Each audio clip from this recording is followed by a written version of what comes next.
Terima kasih. Kelompok kami akan mempresentasikan hasil riset tentang jahe gajah di Desa Galiukir, Tabanan.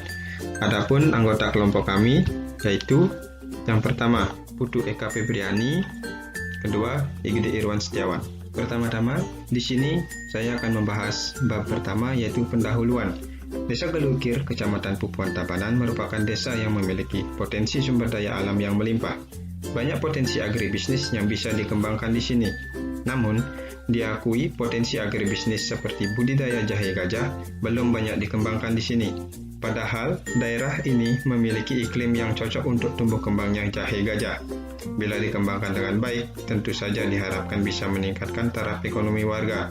Khususnya kelompok tani di sini mengingat harga jahe gajah yang cenderung stabil dan bisa menjadi komoditi ekspor setidaknya untuk saat ini. Untuk materi selanjutnya, yaitu bab 2, potensi dan peluang usaha. Jahe gajah dapat dimanfaatkan sebagai bahan obat, diantaranya adalah obat perangsang selaput lendir besar, rematik, sakit kepala. Jahe gajah juga digunakan sebagai bahan pembuatan bir jahe atau ginger beer dan anggur jahe ginger wine. Jahe gajah dikonsumsi sebagai bumbu dapur bermacam-macam masakan, mulai dari bumbu opor, gulai, sayur oseng, dan lain-lain. Baik, untuk selanjutnya, bab 3 yaitu rintisan usaha. Pertama yaitu latar belakang. Jahe gajah sangat besar peluangnya untuk dikembangkan di Indonesia karena didukung oleh iklim, kondisi tanah, dan letak geografis yang cocok bagi pembudidayaan tanaman ini. Di samping itu, dengan adanya ketersediaan lahan yang luas dan melimpahnya sumber daya manusia, sangat memungkinkan untuk meningkatkan produktivitas yang maksimal. Kedua yaitu tujuan berdirinya usaha. Pertama yaitu meningkatkan taraf ekonomi warga kelompok tani. Kedua, memanfaatkan lahan kosong atau nganggur. Ketiga, menjadikan desa sejuk dan lebih berdaya guna. Keempat, membangun sadar budaya pertanian yang mandiri, organik, dan berwawasan lingkungan. Yang ketiga, ruang lingkup usaha. Indonesia secara mayoritas dan khususnya Desa Galiukir merupakan kawasan agraris dan cocok untuk tumbuh kembangnya tanaman potensial termasuk dalam hal ini budidaya jahe gajah. Yang keempat, aspek teknik dan teknologi. Yang pertama itu bibit yang bagus berusia 9-10 bulan, kulit rimpang mengkilap dan tidak lecet. Kedua, sebelum ditanam, rimpang disemai di tempat yang terlindung dari sinar matahari dan hujan untuk memacu tanam mata tunas. Yang ketiga, pengolahan tanah. Yang keempat, penanaman dan pemupukan. Yang kelima, pemeliharaan tanaman. Yang keenam, panen. Kelima yaitu aspek pasar dan pemasaran. Di sini kita mengamati bahwa produk kegiatan usaha diminati oleh semua kalangan, baik kalangan bawah, menengah, dan atas, dan juga mulai dari anak-anak sampai orang dewasa. Keenam yaitu aspek manajemen. Manajemen berfungsi untuk aktivitas-aktivitas perencanaan, pengorganisasian, pelaksanaan, dan pengendalian. Misalnya memiliki beberapa orang karyawan yang telah diberikan tanggung jawab di masing-masing tugasnya. Yang ketujuh yaitu aspek keuangan, merincikan modal untuk kegiatan usaha yang akan dilakukan antara lain perincian biaya bahan dan perlengkapan kegiatan usaha, perincian biaya operasional, perincian gaji karyawan. Terus selanjutnya yaitu analisa usaha untuk luas lahan 1 hektar. Yang pertama yaitu biaya peralatan. Peralatan yang dibutuhkan yaitu yang pertama alat semprot pestisida, ember besar cuci panen, keranjang panen, timbangan, terpal 6 meter x 8 meter, cangkul, pagar jari. Dari total kebutuhan biaya peralatan, totalnya yaitu 6.075.000 untuk luasan lahan 1 hektar. Yang kedua yaitu biaya produksi. Jenis-jenis kebutuhan yang dibutuhkan yaitu bibit, pupuk urea, KCL, kompos, pupuk kandang, pestisida, tenaga kerja yaitu untuk persiapan tanam, perawatan, dan panen. Dari total biaya produksi yang dibutuhkan, totalnya yaitu 28.050.000. Adapun biaya proyek per hektar yaitu kebutuhan alat dan bahan ditambah dengan biaya produksi yang totalnya mencapai 34.125.000. Dan selanjutnya ada asumsi, di mana perhitungan budidaya jahe ini berdasarkan asumsi sebagai berikut. Hasil panen jahe yang didapatkan dari tanah luasan 1 hektar yaitu 25.000 kg.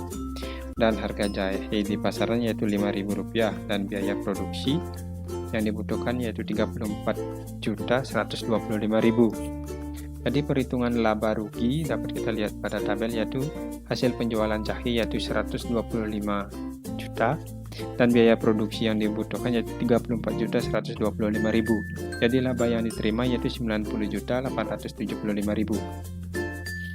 Adapun aspek yuridisnya yaitu beberapa bentuk perusahaan di Indonesia. Dari segi yuridisnya yaitu perusahaan perseorangan, firma, perseroan komuniter atau CV, perusahaan negara di mana usaha yang modalnya secara keseluruhan dari negara dan koperasi. Di sini saya akan membahas materi selanjutnya yaitu bab 4, upaya pengembangan. Adapun upaya pengembangan dalam budidaya jahe gajah adalah sebagai berikut. Yang pertama, kondisi iklim dan geografis yang mendukung. Secara umum, keadaan tanah di Desa Gali Ukir subur, memiliki tekstur tanah lempung agak berpasir. Kondisi tersebut sangat sesuai untuk mendukung pertumbuhan komoditas jahe gajah untuk dibudidayakan dan dikembangkan dengan optimal. Yang kedua, komoditas jahe gajah yang mudah untuk dibudidayakan. Pada prinsipnya, jahe gajah merupakan salah satu komoditas pertanian yang sangat mudah dibudidayakan. Lahan yang diperlukan tidak harus luas untuk dibudidayakan. Perawatan yang diperlukan untuk pembudidayaan komoditas ini tidak rumit. Jahe gajah dapat tumbuh walaupun tanpa perawatan optimal. Yang ketiga, komoditas jahe gajah merupakan komoditas ekspor. Berdasarkan potensi ekspor jahe gajah tersebut, maka jahe gajah dapat dijadikan sebagai peluang usaha yang sangat besar bagi petani di Indonesia, khususnya di Desa Gali Ukir, untuk dapat lebih mengembangkan dan meningkatkan produktivitas jahe gajah yang ada di Desa Gali Ukir. Yang keempat, terbentuknya kelompok tani. Petani yang berada di Desa Gali Ukir rata-rata tergabung dalam beberapa kelompok tani. Melalui kelembagaan tersebut, petani jadi lebih mudah untuk mendapatkan saluran bantuan dari pihak pemerintah. Materi yang selanjutnya yaitu bab 5, kendala dan masalah. Adapun kendala dan masalah dalam budidaya jahe gajah adalah sebagai berikut. Yang pertama, penerapan budidaya jahe gajah di desa belum sesuai SOP. Petani hanya menerapkan proses budidaya seadanya tanpa ada teknologi atau cara-cara yang sesuai dengan SOP pembudidayaan jahe gajah. Yang kedua, belum dibudidayakan secara intensif. Budidaya jahe gajah yang ada di Desa Gali Ukir saat belum dibudidayakan secara intensif. Hal ini dikarenakan pembudidayaan jahe gajah hanya sesuai usaha sampingan.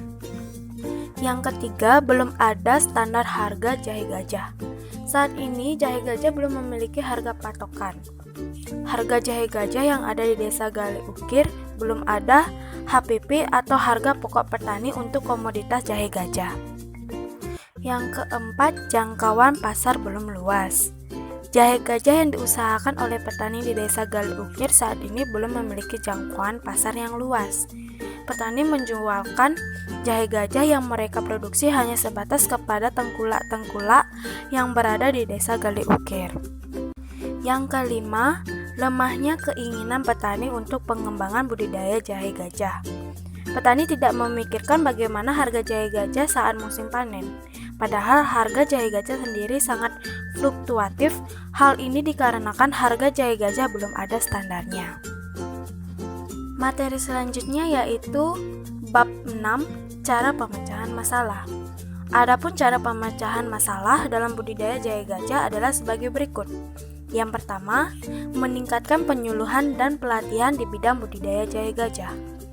Penyuluhan dilakukan untuk lebih memberikan motivasi kepada petani jahe gajah di Desa Gali Ukir agar lebih mengusahakan budidaya jahe gajah dengan baik. Yang kedua, memberikan informasi mengenai peluang dan prospek jahe gajah di pasaran. Prospek jahe gajah sebagai komoditas ekspor dan bagaimana jahe gajah sangat memiliki tingkat permintaan yang tinggi dari konsumen. Petani harus tahu. Informasi tersebut akan menimbulkan motivasi kepada petani yang lebih membudidayakan dan mengembangkan jahe gajah lebih baik lagi. Yang ketiga, meningkatkan jangkauan pasar jahe gajah. Peluang-peluang pasar dapat dicari dengan melakukan kemitraan dengan perusahaan-perusahaan yang memasok jahe gajah, mencari orang yang mendistribusikan jahe gajah ke pasar yang lebih luas atau distribusi ekspor. Yang keempat, upaya pengendalian harga. Pengendalian harga adalah suatu upaya yang dilakukan pemerintah untuk mengatur harga yang berlaku di pasar, baik dalam rangka melindungi konsumen maupun produsen.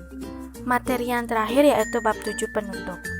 Desa Gali Ukir, Tabanan merupakan desa yang memiliki potensi sumber daya alam yang melimpah. Potensi agribisnis seperti budidaya jahe gajah belum banyak dikembangkan di sini. Tujuan didirikannya usaha jahe gajah ini adalah yang pertama, meningkatkan taraf ekonomi warga kelompok tani. Yang kedua, memanfaatkan lahan kosong atau nganggur. Yang ketiga, menjadikan desa sejuk dan lebih berdaya guna.